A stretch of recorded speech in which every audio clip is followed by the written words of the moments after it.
Hello everyone. So guys, आज मैंने जो केमिस्ट्री से टॉपिक लिया वो मैंने लिया ऑक्टेट रूल। सो आज मैं आपको इस वीडियो में कंप्लीट एक्सप्लेनेशन दूंगी कि ऑक्टेट रूल होता क्या है with example. So let's start. सबसे पहले हम लोग देखते हैं कि ऑक्टेट रूल जो है उसे बोलते क्या है। ऑक्टेट रूल जो उसे लीविस ऑक्टेट रूल के नाम से भी जाना जाता है और लीविस डॉट स्ट्रक्चर के नाम से भी जाना जाता है। अब ये ऑक्टेट रूल होता क्या है। Atoms tend to gain lose और share electrons to achieve a stable electronic configuration with 8 electrons in their valence shells. आप एग्जाम्पल के तौर पे समझिए कि हमारे पास दो एलिमेंट है, ठीक है। अब ये जो दो एलिमेंट है, हम ये क्या करेंगे, दो एलिमेंट जो है उन दोनों की जब हम लोग ने इलेक्ट्रॉनिक कॉन्फ़िगरेशन सीरीज़ निकाली तो उसके आउटर मोस्ट शेल में कुछ इलेक्ट्रॉन्स की हमें कमी पड़ रही है। तो जब हमें कमी पड़ेगी तो क्या होगा, एक एलिमेंट जो है वो दूसरे एलिमेंट को अपना इलेक्ट्रॉन शेयर कर देगा और दूसरा एलिमेंट जो है वो पहले एलिमेंट के साथ अपना इलेक्ट्रॉन शेयर करेगा, जिससे क्या होगा, जो दोनों जो एलिमेंट है वो एक स्टेबल जो है कॉन्फ़िगरेशन अपना बना लेंगे। इसी को हम लोग ऑक्टेट रूल कहते हैं। ऑक्टेट रूल में यही बताया गया है कि या तो आप गेन कर सकते हैं कोई भी एक एलिमेंट दूसरे एलिमेंट को एक इलेक्ट्रॉन दे के जो है वो लूज अपना कर लेगा और सामने वाले को दे के गेन कर लेगा, जिससे क्या है दोनों जो एलिमेंट है उसका वो कंप्लीट एक स्टेबल कॉन्फ़िगरेशन बना लेगा, या तो दोनों एक दूसरे के साथ शेयर करके एक स्टेबल कॉन्फ़िगरेशन बना सकते हैं। इसमें कुछ पॉइंट्स है जो कि आपको ध्यान रखना बहुत ज़रूरी है कि जो हाइड्रोजन और हीलियम है इन दोनों को स्टेबल होने के लिए 2 इलेक्ट्रॉन की नीड होती है।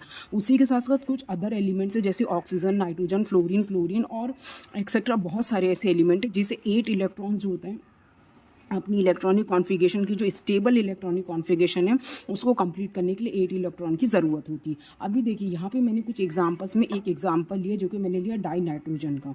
देखिए नाइट्रोजन जो है उसका एटॉमिक नंबर होता है 7। इसकी इलेक्ट्रॉनिक कॉन्फ़िगरेशन सीरीज़ होती है 1s² 2s² 2p3। इसके आउटर मोस्ट शेल में कितने इलेक्ट्रॉन है, टोटल 5 इलेक्ट्रॉन है। जब हम नाइट्रोजन का स्ट्रक्चर ड्रॉ करते हैं तो जो नाइट्रोजन 2 ले लिया, इसके बीच में जो है जो 3 जो है इसमें यहाँ पे ये बॉन्ड बन जाएंगे। 3 जो है इसके यहाँ पे ये एक तरह से 3 जो है वो बॉन्ड बना लेगा, जिसको हम लोग नाइट्रोजन ट्रिपल बॉन्ड भी बोलेंगे, 3 ट्रिपल बॉन्ड भी आप बोल सकते हैं इसे। साथ ही साथ इसमें 2 जो होता है वो लोन पेयर हो जाएंगे। तो ये लोन पेयर हमने नाइट्रोजन के ऊपर लिख दिए।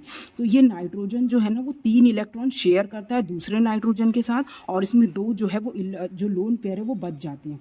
इसी के साथ साथ मैं आपको एक और एग्जाम्पल करके दिखाती हूँ जिससे आपको और अच्छे से कम एक्सप्लेन हो जाए। जैसे HCl मैंने यहाँ पे लिया है। अब आपको मैं बता दूं कि जो हाइड्रोजन होता है उसमें होता है बेसिकली एटॉमिक नंबर होता है 1 और इसकी इलेक्ट्रॉनिक कॉन्फ़िगरेशन जो सीरीज़ है वो भी क्या हो जाएगी 1s1। अब जो क्लोरीन है उसका एटॉमिक नंबर होता है 17 और जब आप इसको देखेंगे तो यहाँ पे क्या होता है, इसका जो स्टेबल इलेक्ट्रॉनिक कॉन्फ़िगरेशन सीरीज़ है वो कैसे बनेगा 287।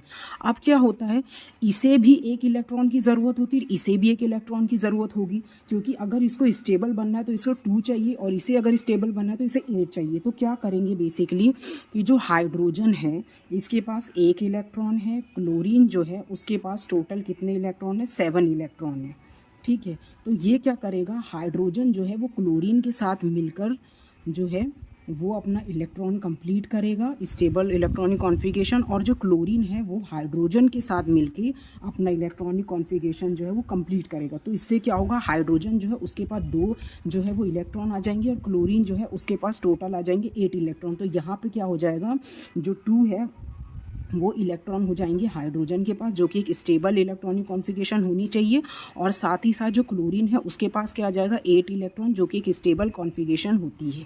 सो इससे आपका जो कंप्लीट बनेगा कि वो हाइड्रोजन जो है वो आपका बन जाएगा 2 इलेक्ट्रॉन्स और जो क्लोरीन है वो आपका बन जाएगा 2 8 8 स्टेबल कॉन्फ़िगरेशन इसका ये बन जाएगा।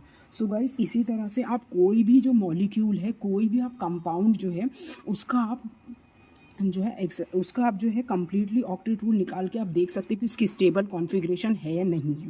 साथ ही साथ मैं आपको एक और चीज़ बता दूं, ये जो ऑक्टेट रूल है ना, ये ऑक्टेट रूल मॉलिक्यूलर का स्ट्रक्चर जो था, मॉलिक्यूल का स्ट्रक्चर बनाने के लिए भी यूज़ किया जाता है। जैसे कि मैंने आपको बताया कि नाइट्रोजन, जैसे डाई नाइट्रोजन था, तो नाइट्रोजन जो है 2 नाइट्रोजन मिलते तो यहाँ पर 3 बॉन्ड फॉर्म होते, एक तरह से ये इसका स्ट्रक्चर है। तो ये क्या होता है, 3 ट्रिपल बॉन्ड शो करता है। जैसे हाइड्रोक्लोरिक एसिड है, तो मैं आपको बता दूँ जैसे हाइड्रोक्लोरिक एसिड है तो ये हाइड्रोजन जो है क्लोरीन के साथ मिलकर अपना स्ट्रक्चर बनाता है। तो ये बेसिकली क्या बनाता है, ये कोवेलेंट जो बॉन्ड होता है वो बनाता है। तो ये एक स्ट्रक्चर ही फॉर्म करता है हाइड्रोजन जो क्लोराइड है। सो ये लीविस जो ऑक्टेट रूल है ये बेसिकली दो चीज़ बताता है। पहली चीज़ तो ये बताता है कि जो मॉलिक्यूल होता है उसका स्ट्रक्चर बनाते कैसे हैं, बनता कैसा है, ये इससे आपको पता चलेगा। और साथ ही साथ ये भी बताता है कि कोई भी एक स्टेबल कॉन्फ़िगरेशन जो सीरीज़ होती है उसी के दम पे आप आगे जो है कोई भी मॉलिक्यूल्स होते हैं उनके स्ट्रक्चर फॉर्म कर सकते हैं। सो गाइस, ये आज की इस वीडियो को हम लोग यहीं पे एंड करते। आई होप सो आपको ये वीडियो पसंद आई होगी। अगर आपको ये वीडियो पसंद आई so please like share and subscribe to my channel and thank you so much for watching this video.